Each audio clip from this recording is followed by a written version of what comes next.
My name is Jeff Brozena. I'm joined here by Dr. Johnna Blair to discuss our paper, Supportive Fintech for Individuals with Bipolar Disorder. Bipolar disorder is a serious mental illness characterized by periods of mania and depression. A chronic condition with no known cure, the World Health Organization ranks bipolar disorder as the sixth leading cause of disability globally. Periods of mania or hypomania are associated with impulsivity, while depressed states are associated with cognitive impairments, leading to reduced attention, working memory, or executive function. BD is significantly associated with financial instability. In fact, the American Psychiatric Association considers risky or impulsive financial behavior to be a diagnostic criterion of this illness. A recent population scale study found that individuals with BD were 1.5 times more likely to declare bankruptcy than the healthy comparison group. As we explore in this work, episode-related financial instability frequently involves and potentially impacts care partners or family members.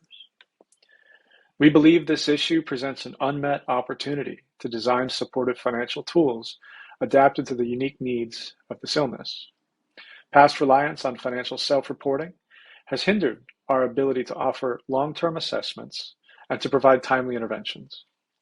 However, little is known about the use of financial data for long-term illness management. To this end, we sought to better understand attitudes, privacy preferences, and expectations surrounding financial data sharing in this context by way of the research questions listed here. We deployed an international survey grounded in the Contextual Integrity framework. We took a factorial vignette approach to explore the impact that privacy-related factors have on financial data sharing preferences. We also explored the relative importance of these factors across different demographic subgroups. We collected responses from 480 individuals with bipolar disorder in the United States, United Kingdom, and Ireland. We deployed the survey with the support of several organizations, including Bipolar UK, CREST BD, and the Depression and Bipolar Support Alliance. We varied our vignette experiment using the factors and levels you see here. Following the Contextual Integrity framework, we selected these three factors, each containing 3 levels, resulting in a total of 27 vignettes presented to each participant. We took a mixed approach in our analysis. In a quantitative analysis, we employed multi-level modeling of the factorial vignette ratings, followed by an exploratory post-hoc analysis to explore differences between factor levels and demographic subgroups. To analyze open-ended survey responses, we took a qualitative approach and conducted a bottom-up thematic analysis.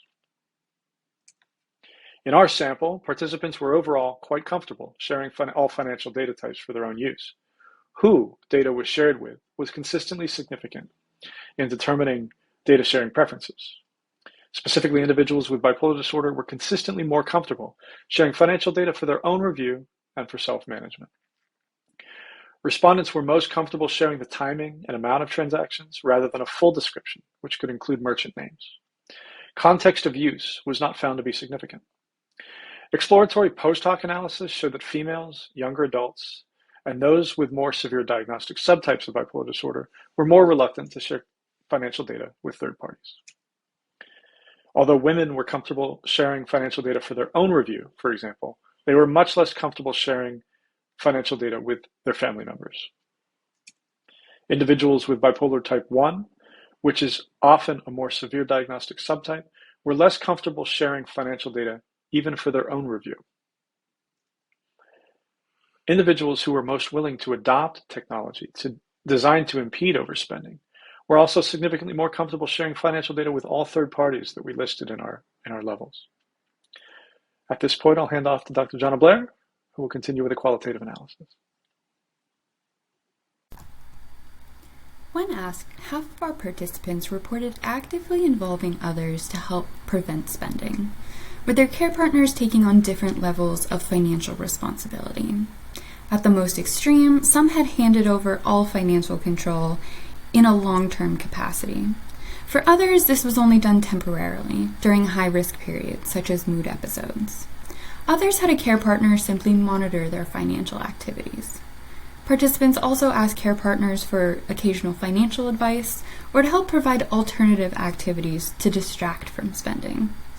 Participants would then scale this involvement up or down based on their needs, such as, they help me ring-fence money so that I can't easily spend on my own, and now we'll just give honest input on big purchases. Others implied multiple strategies as a safety net, such as P99. My partner has access to view my full account. He has the ability to prevent my access if needed. Despite this, participants also revealed the challenges to successful collaboration. For some, these financial arrangements could create friction within relationships. My spouse yells at me, which does not help at all, as it adds to my guilt. Some participants felt unfairly surveilled by care partners or judged for their actions. My husband keeps a check on my spending, watching packages arrive, watching our vacations, watching my time on the computer.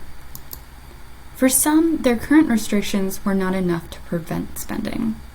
My husband manages our finances, but I still find ways around it. Overall, participants felt that their care partners often lacked the necessary financial expertise or the empathy and understanding needed to adequately support them. Based on these insights, the privacy and sharing preferences are highly nuanced and context dependent.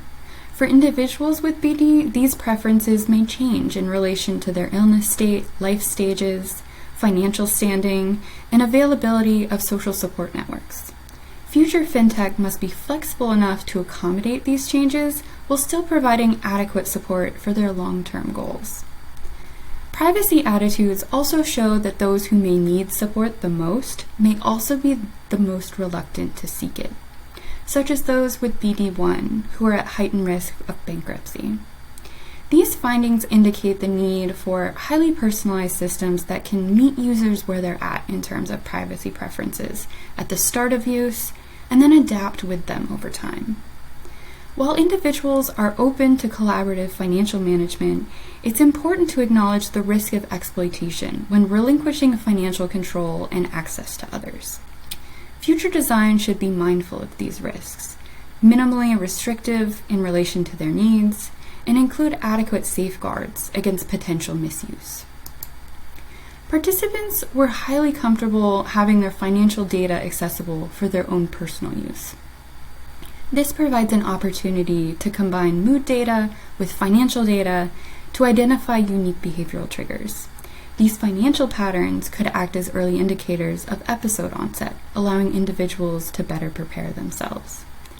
Future intervention design should provide individualized support for developing new skills and habits to sustain financial stability.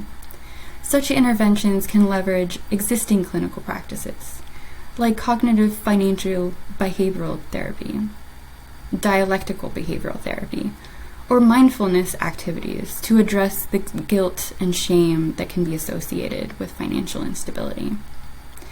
Openness to sharing data with clinicians provides an opportunity to use these financial insights to develop more comprehensive BD care plans. By directly addressing their financial challenges or money-related stress, patients may more easily achieve other BD management goals. Supportive fintech should specifically aim to ease conflicts between collaborators. Overall, future design should prioritize positive communication skills, focus on attainable goal setting, and help care partners gain a stronger understanding of the needs and experiences of those with BD. Overall, this work shows that individuals are open to a financial, data-driven approach to BD management. However, their preferences for sharing this data with others are highly context-dependent. The majority of those with BD already involve others in their financial decisions, but face several challenges. Future fintech can help address this by being mindful of privacy concerns, providing personalized suggestions, and aim to improve collaboration with others. We consider this work a critical step towards the development of collaborative fintech for long-term stability that is also sensitive to the needs of marginalized users.